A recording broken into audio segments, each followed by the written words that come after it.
Montar o maior Flamengo da história parece fácil, mas só até a emoção sair do jogo. Quando ficam apenas os dados, os títulos, os jogos decisivos e o tempo real de contribuição ao clube, o cenário muda completamente. Ídolos incontestáveis passam a ser questionados, nomes populares ficam pelo caminho e a lógica deixa de ser afetiva para se tornar objetiva. É nesse ponto que a inteligência artificial chega a um time que surpreende, e em muita gente, incomoda. Porque quando você troca a lembrança por critério, a lista fica mais fria, mais dura e muito mais debatível. E como nas análises anteriores, eu não limitei a inteligência artificial a 11 jogadores. Ela teve liberdade total para indicar um 12º nome, aquele reserva que entra e muda o rumo da partida.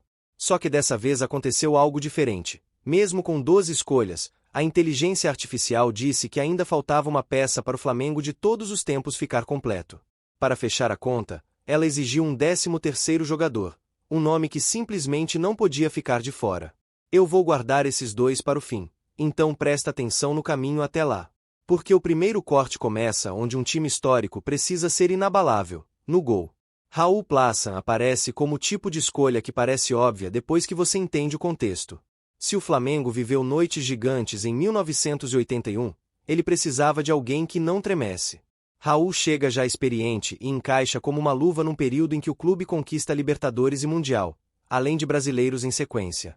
E tem um dado que explica a presença dele aqui sem discussão. Ele sai do Flamengo com 228 jogos, uma marca de regularidade num calendário pesado, com decisão em cima de decisão e pouca margem para oscilação. Num 4-4-2, ele é aquele goleiro que não precisa ser protagonista o tempo inteiro, mas quando o jogo vira faca, ele entrega segurança e passa confiança para uma defesa com laterais muito agressivos. Na lateral direita, a inteligência artificial não titubeia. Leandro. Tem jogador que não é apenas bom, ele vira referência da posição. Leandro é isso. Técnica, leitura, competitividade e uma constância que atravessa o auge dos anos 80. O Flamengo registra 415 partidas e 14 gols, números que medem o tamanho do personagem e mostram que ele não foi um brilho curto. E no desenho desse time, ele não é um lateral preso na faixa só para marcar. Ele participa, encurta o campo, dá opção por fora, acelera quando precisa e, ao mesmo tempo, tem inteligência para não abandonar a estrutura. É o tipo de lateral que dá qualidade e também dá ordem. A zaga vem com dois tipos de força que se complementam. Moser, no papel, é zagueiro. Na prática, é presença. Ele junta timing, imposição e uma qualidade rara para sair jogando.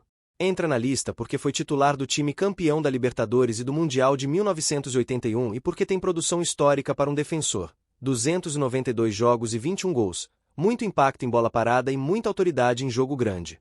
Ele também ajuda a explicar por que esse elenco foi pensado para qualquer época. Quando o adversário aperta, ele aguenta contato. Quando o jogo pede calma, ele não entrega a bola de graça. Ao lado dele, Rondinelli entra como a alma defensiva do Flamengo naquela virada dos anos 70 para os 80. Ele virou símbolo de garra a ponto de carregar um apelido que diz tudo: Deus da raça. E não é figura de linguagem. A carreira dele no clube é colada ao escudo, com 407 jogos registrados. Em um time cheio de craques, é ele quem representa o lado emocional da defesa, o jogador que não negocia dividida e cresce em clássico, quando a arquibancada vira parte do jogo. É o tipo de presença que segura o time quando o jogo fica nervoso e o estádio vira pressão. Na lateral esquerda, o nome é daqueles que o torcedor nem discute: Júnior. Símbolo de qualidade e longevidade, ele é perfeito para esse 4-4-2 por um motivo que pouca lista trata com seriedade: versatilidade real. Ele é lateral, mas também consegue jogar por dentro, virar meio-campista, dar saída limpa e ainda aparecer na área. E ele está em duas fases que não se conversam, mas se somam: o auge internacional de 1981 e o Brasileirão de 1992 já como liderança técnica. Numa seleção de todos os tempos, isso vale ouro, porque ele oferece plano A e plano B sem trocar peças, sem quebrar o time no meio. Aí chegamos ao meio-campo, onde o Flamengo costuma separar times bons de times históricos. Pela direita, Adílio não entra como barulho, ele entra como controle. Em um time que atacava com fome, ele servia como cola entre meio e ataque, organizando ritmo, passe e decisões curtas. E é impossível falar dele sem falar de tamanho: 615 partidas com um manto sagrado. No 4-4-2, ele encaixa como meia de lado que entende o jogo. Aproxima, ajuda a construir e, quando o time precisa respirar, segura a bola com inteligência, sem transformar posse em toque vazio. Por dentro, Andrade é o equilíbrio que impede o Flamengo de virar um time partido. Todo grande elenco precisa de uma âncora, e ele entrega isso com senso tático, leitura de transição e força para sustentar quando os laterais sobem. O clube registra 570 jogos e 29 gols, prova de longevidade e relevância real. Andrade é o tipo de jogador que muita gente só nota quando não está. Porque com ele em campo, o Flamengo tem cobertura, tem timing para pressionar e tem proteção para não ser pego no contra-ataque. Ele é o silêncio que mantém a engrenagem funcionando. E aí chega o centro do universo rubro-negro, Zico. Aqui não é só idolatria. É impacto. Ele muda o patamar do time com bola parada, com passe, com finalização e com liderança. O Flamengo registra 732 partidas e 509 gols, números que por si só já explicam porque ele é a chave de tudo. Num 4-4-2 clássico, ele é o maestro com liberdade para flutuar. Se o jogo pede assistência, ele entrega. Se pede chute de média distância, ele arrisca. Se pede decisão, ele assume. E quando um time tem isso, o adversário entra em campo sabendo que um detalhe pode virar tragédia. Na esquerda, a inteligência artificial puxa um nome que muita gente não espera nesse tipo de lista: Zagallo.